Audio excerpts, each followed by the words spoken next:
Os óculos é que eu não tenho os meus.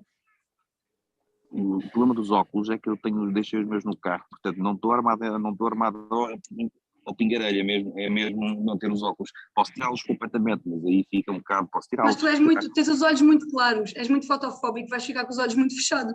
Pois é. Pois é. Por falar óculos escuros, não é? em fotofobia, bem-vindos. Creio que será o último dia de reflexão, porque entretanto vamos entrar em setembro de férias, portanto também já chega, quer dizer, um dos paineleiros está efetivamente de férias. O meu nome é José Paiva, exato, quem será? Já tenho aqui comigo Carmen Garcia, Hélder Gomes e Zé Pedro Silva, que está neste momento a embalar, deduzo, um bebé e ao sol. Não é, José Pedro? Estás ao sol, não o bebé, mas tu estás ao sol. A mãe é que está a embalar o bebé, aliás, vê-se aqui no cantinho, para quem estiver a ver no YouTube, não é? Vê-se ali o carrinho a abanar, mas há sempre a possibilidade de eu adormecer primeiro que a criança, não, é verdade. Não era português. Mas olha, Zé Pedro, nós agradecemos pelo menos o facto de teres vestido uma t-shirt para fazer esta emissão. Eu não agradeço. Não, tu querias lhes ver o cabedal, exato, ok. Eu preferia sem. Mas não sei se não batíamos recordes de audiência com os meus abdominais. com esse tronco de crossfitter aí e tal. Ora bem. Mas mais para o final ele pode mostrar os seus peitorais. Ora bem, se isto correr... Fica até ao fim. Se isto correr mal. E Hélder Gomes, já estás aí com alguns discos, mudaste outra vez, penso que já não estarás de férias, não é? Também tem que se trabalhar um bocadinho. Ainda estou de férias, mas estou em casa. Ainda estás? Pronto, é que eu já não estou, queria ver se alguém não estava. Eu também tive 2 meses de férias. Eu não estou, pai. Pronto. Eu não estou. Mas tu tiveste imenso tempo. Pois foram quase 2 anos, não é? Olha, eu também estou a trabalhar, porque eu trabalho em qualquer parte, não é? Portanto, já hoje verguei muita mola, devo aliás dizer. Ora bem, quem já parou de vergar a mola, e eu penso que Hélder Gomes, Zé Pedro Silva e eu próprio podemos sair nesta parte, porque tenho primeiro uma pergunta muito direta para Carmen Garcia. O telefone já tocou, Carmen? Agora com esta notícia de Marta Temido saiu. Não, E claro, pronto, e agora olha, e agora podes dizer o que quiseres, que a gente fica só aqui a ver. António Costa ligou-me, eram 2 da manhã, da madrugada passada, a perguntar se eu estava disponível. Eu é que disse, estou, não estou, tenho 2 filhos muito pequenos, não tenho a disponibilidade que o cargo exige. Estou a brincar. De facto, ficou por tardio, não é? A saída de Marta Temido só peca por tardia. Ainda assim, a saída por si só não vai resolver nenhum dos problemas do SNS. Chama-se António Costa decidir apostar numa política de continuidade e nomear agora para Ministro da Saúde alguém do género Lacerda Salles, não é? Portanto, a saída de Marta Temido só terá um efeito prático se existir uma ruptura com a política autocrática e completamente disparatada de Marta Temido. Eu não sei se vocês perceberam que uma das situações que estavam agora em cima da mesa, uma das sugestões, era que deixassem de ser as ordens profissionais a definir os rácios de segurança nos serviços. Ou seja, imaginem, nós temos, por exemplo, o número mínimo de enfermeiros que é preciso para um serviço de 40 utentes. Abaixo daquele número não estão cumpridos os critérios de segurança. E foi por causa disso que os meus colegas da UCI neonatal, portanto, da Neonatologia de Santa Maria, apresentaram a sua escusa de responsabilidades. Porque para aquela unidade de neonatologia, com aquela especificidade de cuidados, não tinha o número mínimo de pessoal para garantir cuidados de qualidade. Então qual era a solução que estava a ser cozinhada? Deixarem de ser as ordens a propor estes rácios e passar a ser o próprio Ministério. Portanto, se o Ministério decidisse que um enfermeiro para 50 utentes estava ótimo e estava seguro, assim seria. Portanto, entramos numa política completamente demente e já estávamos num ponto que não consigo considerar de outra forma senão demente. Mas a questão é que quando alguém está demente, não é? Será difícil reverter essa demência. Tu vês alguém que poderia abraçar este desafio, tendo em conta que António Costa disse se é para mudar de políticas tem que derrubar o governo. Ou seja, o governo tem que trocar. Por isso é que eu acho que... Desculpa, certo, mas por isso é que eu acho que, como ele disse aquilo que disse na conferência de imprensa, em que afirmou que desta vez já não poderia recusar, o que leva a crer que Marta Temido já teria posto o lugar à disposição, pelo menos mais uma vez, né, antes desta. O que ele disse foi justamente isso, José Paiva, que lembraste que era as políticas são para manter, se é para mudar de políticas, mude-se de governo e, portanto, derrube-se o governo. O que me leva a crer que, se é para ser assim, não me parece que Lacerda Salles seja uma opção, porque pior do que tudo isto, eu acho que Marta Mas Temido... Lacerda Salles é o rosto da continuidade. É o rosto da continuidade, e no entanto, sim, é o rosto da continuidade, e no entanto está colado a uma ministra em que infelizmente a coisa não foi exatamente no timing que António Costa gostaria que tivesse sido. Aliás, ele está agora a fazer-lhe uma coisa que eu acho que não se faz, e que eu, se fosse Marta Temido, teria recusado logo, de jorro, que é mantê-la mais 2 semanas para que ela apresente o tal plano para o SNS, o que iria salvar o SNS, e portanto não sei se ela... Eu não considero que ela acredite que, apesar de ter cometido muitos erros, eu acho que há aqui um problema também de relacionamento de António Costa com os seus ministros, e que os vai aguentando sempre. Há pelo menos 3 exemplos disso, assim, mais gritantes, por esta ordem: Constâncio Urbano de Sousa, Cabrita e agora Temido. Se ela diz que não há condições para continuar, a própria equipa, aliás, Lacerda Salles, como secretário de Estado adjunto da Saúde, também se demitiu na sequência do pedido de demissão de Marta Temido. Se não há condições, é porque ela considera que ela e a sua equipa não têm condições para continuar no Ministério da Saúde. Assim sendo, não me parece que faça muito sentido que alguém que a própria ministra diz, que faz parte da equipa liderada por uma ministra, que diz que não há condições para continuar, não faz sentido. Mas, Helder, eu falei no nome de Lacerda Salles por ser um nome de continuidade, não precisa de ser Lacerda Salles, basta ser qualquer um da mesma escola de Marta Temido ou da mesma escola... O que se fala agora mais até é Fernando Araújo, da direção do Hospital de São João, que foi um dos tipos convidados da sociedade civil de António Costa, como foi também Mas o que é a escola de Marta Temido, Carmen, antes de passar para os EPs? A escola de Marta Temido é a escola que fez com que, repara, deixa-me só dizer 2 coisas, uma delas curiosa, que é: Marta Temido sai aparentemente na sequência desta grávida indiana que morre em eclâmpsia e não sei o quê. Curiosamente, a gota d'água que faz transbordar o copo acontece quando aparentemente não existiu nenhuma falha no sistema. Portanto, o sistema tem vindo a acumular múltiplas falhas. Nesta situação, eu não consigo encontrar um único profissional de saúde que detecte uma falha no protocolo que foi seguido ou naquilo que foi feito, garantindo-se o melhor para a mãe e para o bebê. Neste caso, estás a falar de uma gravidez não vigiada, de um bebê já com alta restrição de crescimento intrauterino. Este bebê tinha de nascer no serviço de neonatologia, acreditando no que diz o Hospital de Santa Maria. Não existiam vagas, e não existir vagas é diferente de não existirem profissionais. Portanto, a não existência de vagas é uma coisa que acontece muitas vezes em todos os serviços. Portanto, isto aqui não há hipótese. É curioso que ela saia neste contexto. Ainda assim, aquilo que creio eu e creio a maioria das pessoas a leva realmente a sair foi aquilo que nós já falámos aqui no dia de reflexão, que foi a recusa destes 500 e tal internos em fazerem mais horas para além das 150 horas extraordinárias obrigatórias. E deixem-me dizer isto para isto ficar claro. António Costa, se apostar numa política de continuidade, mantiver as mesmas ideias, mantiver a mesma forma de trabalhar de Marta Temido, a mesma escola de Marta Temido, que é uma escola, já que fizeste essa pergunta, é uma escola que dirige a saúde de uma forma demasiado e perigosamente encostada à esquerda. Muito ideológica. Muito ideológica, é uma ministra que tem umas palas ideológicas que, portanto, é demasiado, e é demasiado para aquilo que o nosso SNS tolera e consegue. Escrevo o que eu vos estou a dizer, e agora vou-me armar em Zé Pedro Silva e fazer aqui a minha premonição. Se isto continuar, nós vamos assistir à hecatombe do SNS nos meses de outubro e novembro, porque 500 e tal internos fora de escala de urgência significam que a esmagadora maioria das urgências deste país não vai conseguir completar escalas, nem sequer com recurso a tarefeiros. E é bom que as pessoas tenham esta noção. Nós estamos perante um problema muito, muito grave, e é preciso perceber que o SNS são os profissionais que o fazem. E o que está a acontecer é uma saída como nunca antes do SNS. Com esta recusa dos internos, vamos assistir a uma hecatombe do sistema. Portanto, se António Costa for teimoso e insistir nestas políticas, insistir nesta continuidade, de não aproveitar todos os recursos existentes e numa política ideológica de castração da autorregulação das profissões, numa política de desrespeito pelos profissionais. Marta Temido foi a Ministra da Saúde até hoje que mais desrespeitou as classes profissionais que tutelou. Foi um desrespeito total. Os enfermeiros foram apelidados de criminosos e selvagens, os médicos de pouco resilientes. Ela nunca dialogou com as classes, falou e nunca ouviu. E o SNS, eu vou repetir, são os seus profissionais.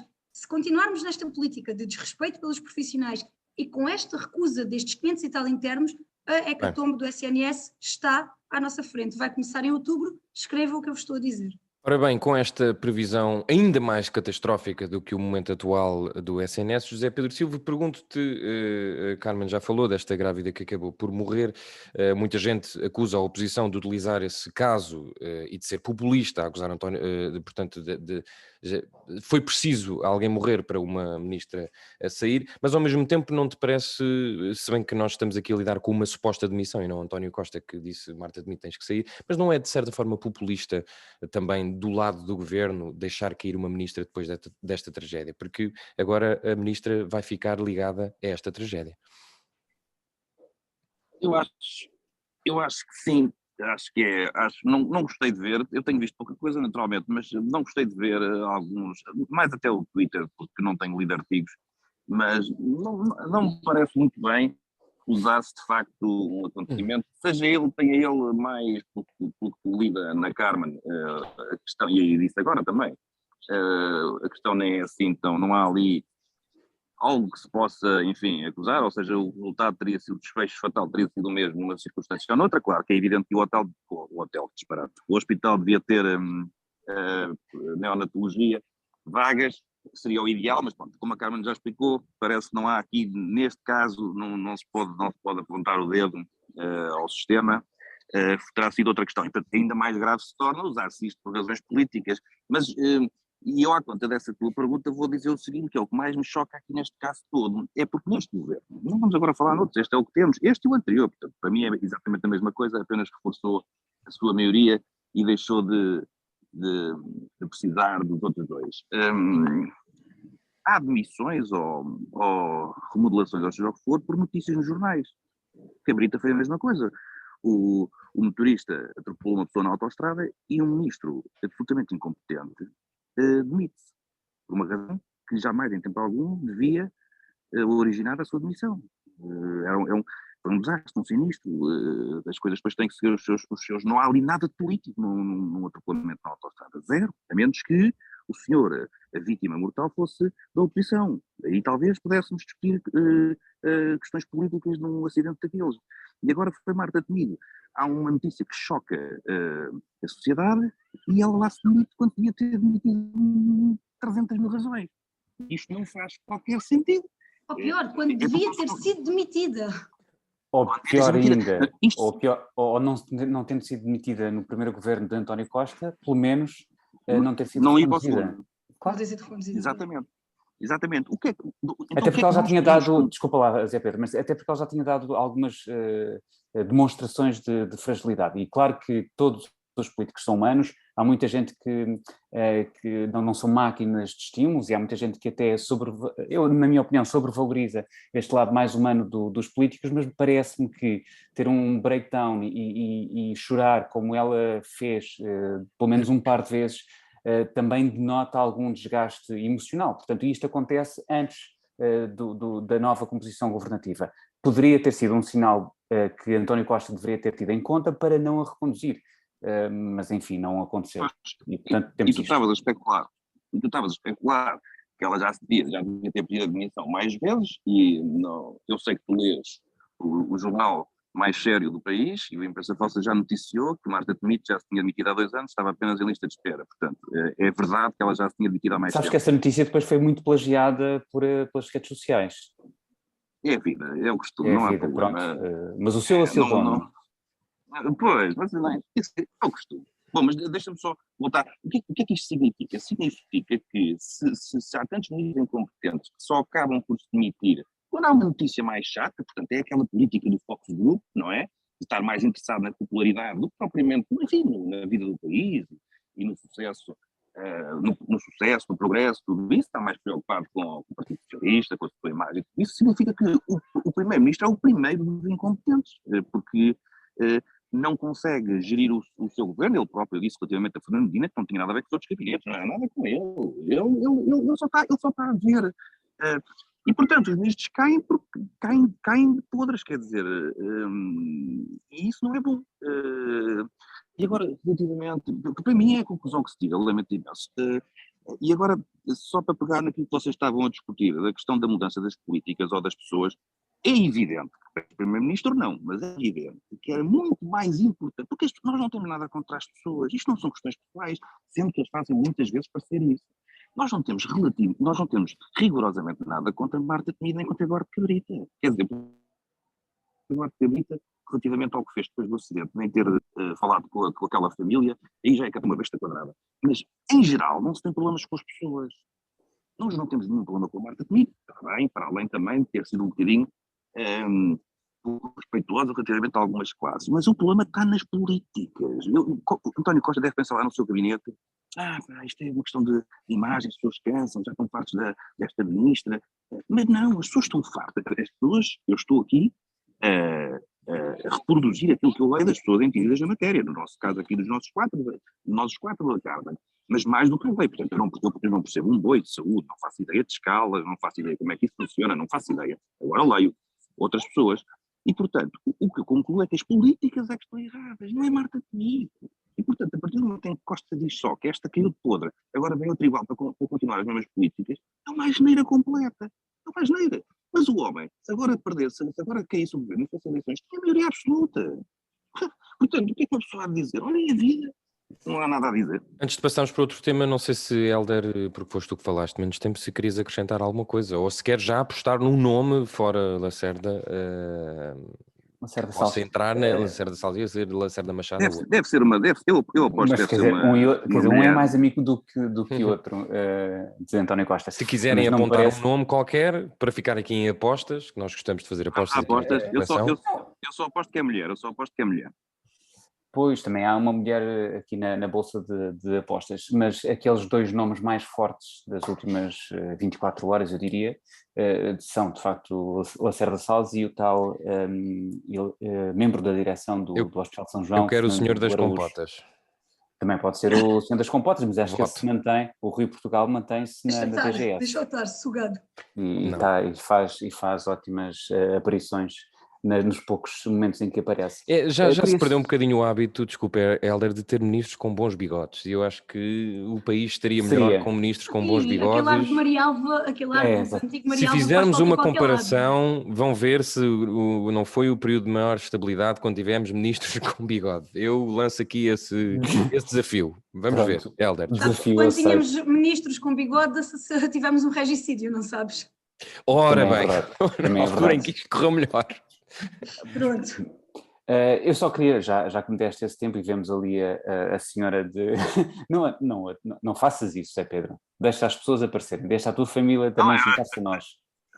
Eu estava apenas a proteger, não era propriamente... A identidade dela, muito bem. Podemos passar a ser 5. Posso fazer um pouco. Sim. Queria só, já que me deste mais algum tempo, queria só sublinhar, eu acho que há muitas críticas a fazer a Marta Temido, há de facto essa entrada de leão em que se incompatibiliza com os enfermeiros, depois com os médicos e de facto não é de todo uma ministra do diálogo, não é uma ministra também que seja capaz ou que tivesse demonstrado capacidade de pensar a saúde para lá da ideologia, e isso lamenta-se, porque sempre se lamenta quando há perdas de vidas humanas, e não só, a própria exploração de enfermeiros, de médicos, de pessoal auxiliar, com certeza que também se lamenta, porque isto é uma exploração próxima, como já dissemos aqui várias vezes, da escravatura, ou então mesmo uma escravatura plena, e portanto só não é porque as pessoas não fazem as coisas de graça. No entanto, não pode haver uma exploração tão grande dos profissionais de saúde, porque não dá para bater palmas num ano e no ano seguinte destratá-los como me parece que foi o caso.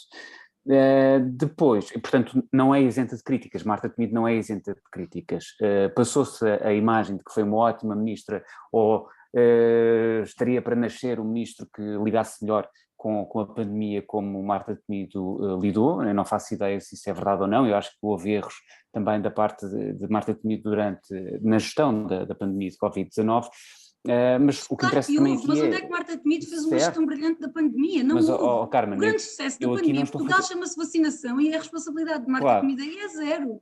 Exato, e portanto, mas há uma percepção pública, eu não estou a dizer que concordo com ela, mas existe a percepção pública de que Marta Temido o que fez foi uma boa gestão da pandemia. Eu tenho dúvidas, e o que se viu foi que saídos de uma pandemia que apesar de tudo não acabou ainda,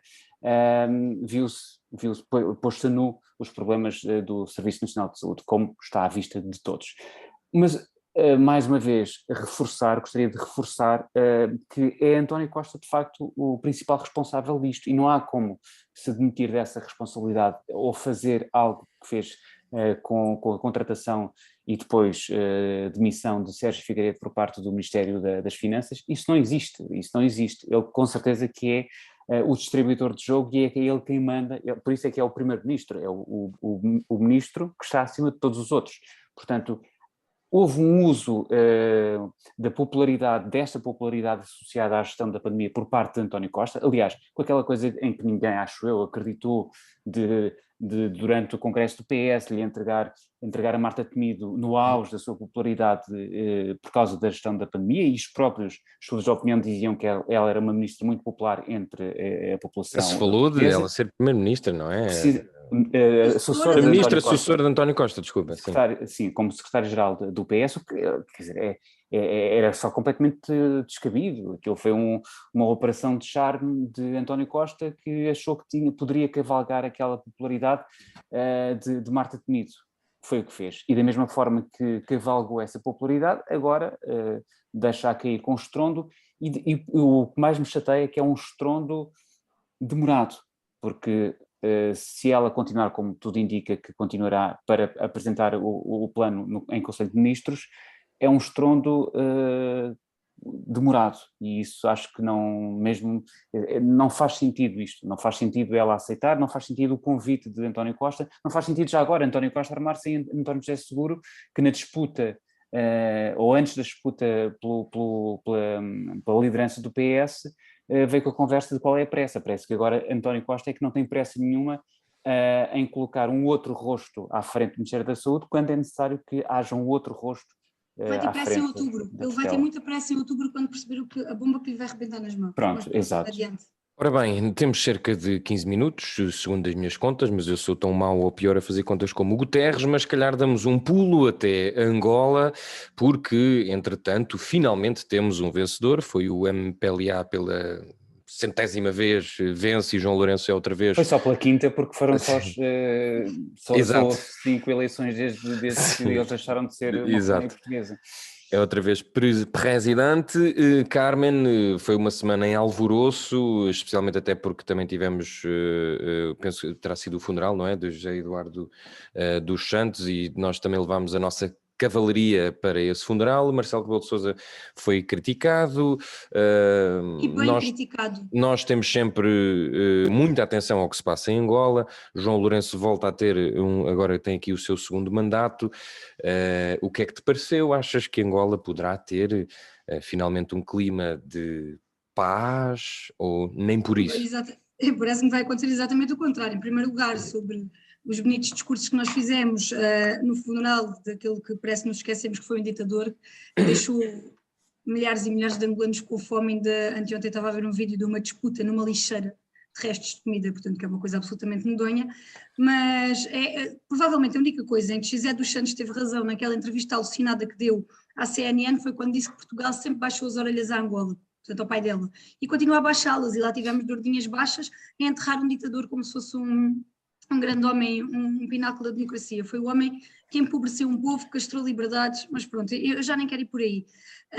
O que eu acho que vai acontecer o contrário disso que tu dizes do cenário de paz, né? Nitidamente houve qualquer coisa de errado, muito errado nestas eleições. Os resultados de Luanda não podem ser assim tão diferentes, ou aquilo que nós vimos em Luanda, que provavelmente seriam os locais mais difíceis, o local mais difícil de haver alguma, não sei, não quero ir presa, mas alguma manipulação.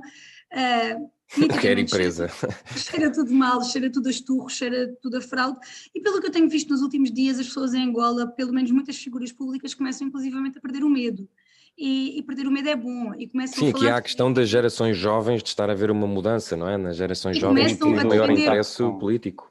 publicamente a UNITA, e eu tenho visto da parte de muitos, basta irem ao Instagram e seguirem algumas das principais figuras da cultura angolana para perceberem o seu apoio à UNITA, o facto de assumirem frontalmente com a fraude segura nestas eleições, que não aceitarão outro presidente, que querem uma comissão, e os milhares de comentários de angolanos que tu percebes sobre alguns perfis que são jovens a dizer o mesmo. Portanto, eu acho que agora sim estamos perante um caldinho perigoso e muito instável em Angola. Não sei, olha, não sei o que é que daí vem. Eu gostava muito que a tal comissão independente, não sei, vocês já ouviram os nossos observadores dizerem alguma coisa? Não, Sobre o quê? tendo em conta Eu que é Carlos César e Paulo Portas. José Luís José Luís Arnaud. Arnaud é ótimo. Eu não tenho, eu confesso que não tenho grande interesse, mas talvez o Hélder, guarda o que tens para dizer. Vou só passar ao Zé Pedro. Zé Pedro Carmen critica aqui a postura que Portugal tem relativamente até José Eduardo dos Santos de prestar vassalagem, não é, à Angola, mas neste momento onde as eleições têm aqui um clima muito crispado, não vou dizer como alguns disseram de pré-guerra civil como Angola já teve, mas talvez Portugal não tenha outra alternativa senão ter um sentido de Estado institucional e não contribuir para um clima mais crispado, ou não, ou deve ser mais assertivo, ou poderia ter sido mais assertivo, porque já tivemos as eleições e já tivemos o funeral. Não sei se poderia ter sido mais assertivo. Quer dizer, sei, antes disso, relativamente aos observadores, eu acho que estávamos a falar de José Luís Arnaud neste caso. Eu acho que o José Luís Arnaud é um homem dos lobbies, não é? Quer dizer, é um homem dos interesses. E com isto não estou a retirar-lhe idoneidade, nem pouco mais ou menos. É como é a vida dele. E, portanto, quando se vê que um homem que está dedicado à defesa de interesses particulares, não propriamente coletivos, quando esse é, e portanto que é capaz de vender os seus serviços, seja a quem for, que lhe pague, de facto, quando a observação do rigor e dos bons métodos é feita por estas pessoas, claro que é praticamente anedota. E mais uma vez digo, não estou a retirar-lhe idoneidade, estou apenas a dizer que é uma pessoa que tem a profissão que tem e, portanto, é de facto cómico que se tenha ido como observador. Agora, eu não gosto muito de falar de... Nós temos muita mania de falar sobre os outros países, se tem ditadores, se não tem ditadores. Eu não gosto muito daquele tom paternalista com que nós olhamos para outros países e dizemos, coitadinhos, lá estão eles todos a ser... Os países têm a sua autodeterminação, quer dizer, fazem as suas escolhas, têm que fazer as suas revoluções quando é caso disso. Angola é o que é. Angola, Portugal, portanto, nós somos o que somos também. Mais acima, mais abaixo nos rankings da democracia e das corrupções e tudo isso, mas eu não tenho, eu se fosse chefe de Estado português, é um país com quem nós temos relações. Agora, o ponto, e não tenho que ter, eu vou fazer revolução, posso defender aqui e ali uma outra coisa, e é o que eu vou dizer neste preciso momento. Sendo chefe de Estado, neste caso de governo, era mais útil para este efeito. Mudava um pouco as minhas relações com eles. Isto, ou seja, a minha teoria é que Portugal mantém boas relações com Angola. E, portanto, nesse caso, eu não me interessa quem lá está. Eu, se mantenho boas relações, tenho que ir lá. Seja a funerais de Estado, seja a eleições, a tomada de posse do novo presidente, é a minha obrigação. Eu não sei se devia manter as boas relações. E porquê é que eu digo isto? Eu vi no outro dia um jornalista a falar com um eleitor, estava a falar sobre as eleições. O homem foi detido. O homem foi detido. Nas barbas do repórter da RTP, salvo erro, se não estou em erro. Portanto, um jornalista português estava a entrevistar uma pessoa que foi detida por estar a ser entrevistada. Aqui sim, eu digo, Portugal, se eu estivesse à frente deste país, falava para o senhor de Angola e dizia, olha, as vossas relações vão ficar um pouco diferentes. Isso não é admissível o que se passa aí. E não havendo boas relações, aí sim, não há tomadas de posse, não há nada, porque nós estamos todos zangados. Portanto, eu não vou dizer se Santos era um terrível leitor e corrupto. Eu não sou o tribunal, eu não posso julgar, quer dizer, eu tenho a minha opinião e lá sabia em quem é que votava. Mas Portugal, não tenho nada a ver com isso. Não é. Agora, isto sim, a partir do momento em que eu vejo, observo, provas dadas, flagrante delito, um homem a ser preso para dar uma entrevista, não podemos manter as boas relações. Temos um canal português. É um canal português. Mas essa detenção também parte das políticas e da ideia de segurança ou de o que quer que seja de liberdade, É o que eu estou a Angola dizer, tem, e daí uma coisa liga à outra. Mas é que tu se não tens, se não tens as provas, tu estás apenas a especular, quer dizer, ou seja, aqui nós precisamos precisamos de alguns motivos, de boas razões, de argumentos, para chegar ao pé de uma pessoa e dizer, olha, isto não está certo, e quer se queira, quer não, Angola evoluiu, apesar de estar em contra, cada um pode ter a sua opinião sobre isso, mas evoluiu bastante, aliás, como nós também, nas últimas décadas. Nós estamos no ponto ideal e nós estaremos com certeza um pouco mais à frente. Também temos o benefício de estar num bloco político relativamente estável e com progresso, que é a Europa, não é? E isso ajuda de facto muitas coisas. Mas neste caso, volto a dizer, como tens ali uma evidência de opressão, fosse qual fosse a razão, aí sim Portugal deve intervir. Fora isso, não deve. Portugal não vai julgar José Eduardo dos Santos. Isso era corrupto ou se era um ditador. Não nos cabe a nós fazer isso. E é do paternalismo um bocado que eu não gosto. Mas, como te digo, vi no outro dia aquele homem ser detido, e se eu fosse Muito bem. primeiro-ministro, tinha automaticamente posto o meu ministro dos Estrangeiros a falar com os lados e dizer, olha, isto vai aqui mudar alguma coisa, porque não dá. É um jornalista português, está aí a trabalhar, e uma pessoa que estava a ser entrevistada por um jornalista português foi detida. Portanto, os dois ministros dos Estrangeiros falavam e havia problemas. Ora bem, temos aqui os últimos 5 minutos. Hélder Gomes com João Lourenço no take 2, na sequela da sua presidência. Angola vai rumar à democracia, ou pelo que viste, nem perto. Eu vou tentar ser rápido porque ainda queria falar do Gorbachev, se tiver tempo para isso. Eu acho que há diferenças entre João Lourenço e José Eduardo dos Santos, apesar de João Lourenço ter sido apontado e indicado pelo próprio José Eduardo dos Santos, era ministro da Defesa, e agora o que ele não esperava, José Eduardo dos Santos, é que depois João Lourenço fizesse do combate à corrupção assim a sua grande bandeira, e que esse combate à corrupção se dirigisse muito, porque, quer dizer, é natural, com 38 anos no poder, é natural, em autocracias como é o caso de Angola, que a corrupção se confunda também com o Estado e com a família de José Eduardo dos Santos. Portanto, houve ali uma marcação muito cerrada relativamente à família do seu antecessor. Isso é um ponto. Agora, se houve irregularidades ou não neste processo, aí estou bastante com o José Pedro e com a Carmen, no sentido, porque me parece que estavam sintonizados também nessa matéria, que é, com certeza todas as eleições têm observadores internacionais, a nossa tríade de observadores fez uma péssima figura. A Paulo Portas chegou a dizer que foi para lá porque era um convite irrecusável feito pelo presidente incumbente, que estaria a disputar a sua reeleição. Portanto, isto para mim é muito esquisito, esta forma de se colocar no terreno para observar umas eleições de forma independente, dizendo que é um convite irrecusável porque me é feito por um dos... exatamente, pelo presidente que estava ali a disputar as eleições. Portanto, eu acho que os observadores portugueses, porque não estive atento aos outros, falaram demais quando não deviam, e depois calaram-se muito caladinhos quando foi de apurar, de facto, aquilo que se passou, e disseram que, bom, a UNITA se tem provas de que houve ali uma conduta imprópria na contagem de votos, tem de mostrar provas disso.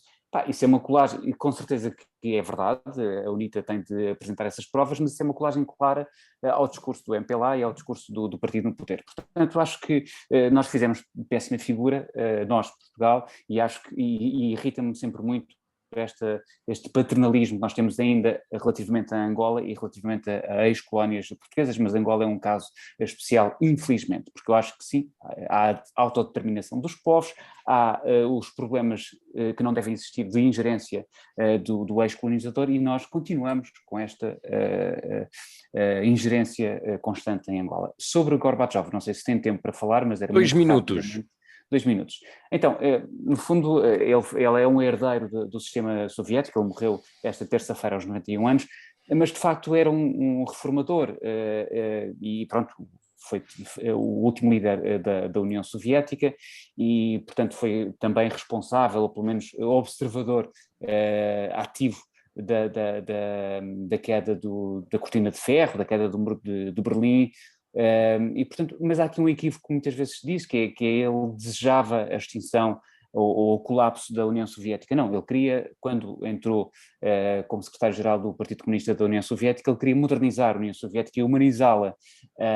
E, portanto, o que ele quis...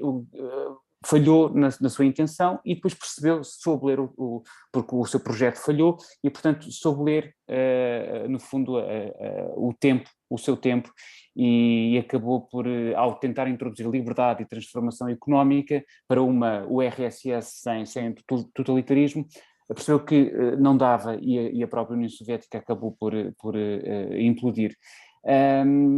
Claro que depois vem Putin, muito mais tarde vem Putin,